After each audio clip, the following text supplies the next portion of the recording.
দর্শক, আমরা এখন যার সাথে কথা বলবো তিনি এই কালীগঞ্জ উপজেলার মহিলা ভাইস চেয়ারম্যান ছিলেন, আবারও তিনি মহিলা ভাইস চেয়ারম্যানের নির্বাচন করছেন, অ্যাডভোকেট শর্মিলী দাস মিলি। আমরা একটু দিদির সাথে কথা বলি কেমন চলছে। আসসালামু আলাইকুম দিদি। ওয়ালাইকুম আসসালাম। কেমন চলছে দিদি? জি, ভালো চলছে। যেহেতু আচরণবিধিতে কিছু নিয়ম নীতি আছে, তো আমরা সেইভাবেই মেনে চলছি। মার্কা হওয়ার পরে আমরা ব্যাপকভাবে প্রচার করতে পারবো। এখন সীমিত সংখ্যক 2-4 জন লোক একজন প্রার্থীর সাথে থাকার নিয়ম, তো সেভাবেই করছি।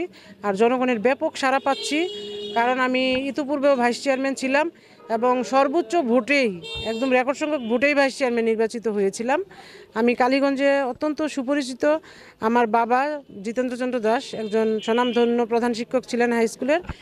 তো আমি আশা করি এবছরও বিপুল ভোটের ব্যবধানে নির্বাচিত হব, সেরকমই দেখতে পাচ্ছি সব কিছু, এবং প্রচণ্ড আশাবাদী। এবার যদি নির্বাচিত হন, আপনার যারা ভোটার আছে তাদের জন্য কি করতে চান? আমি আমার এখতিয়ারের মধ্যেই সর্বোচ্চ পর্যায়ে সেবা দেওয়ার চেষ্টা করব। উপজেলা পরিষদে মহিলা ভাইস চেয়ারম্যান হিসেবে আমি যতটুকু সুযোগ সুবিধা পাব, মাননীয় সংসদ সদস্য যিনি এইটার প্রধান উপদেষ্টা, তার সাথে পরামর্শক্রমে, তার সাথে সমন্বয় করে আমি আমার সংশ্লিষ্ট এলাকার মধ্যে উন্নয়নমূলক কার্যক্রম করব। উন্নয়ন শুধু দৃশ্যমান উন্নয়ন নয়, সামাজিক উন্নয়নও ব্যাপকভাবে কাজ করব।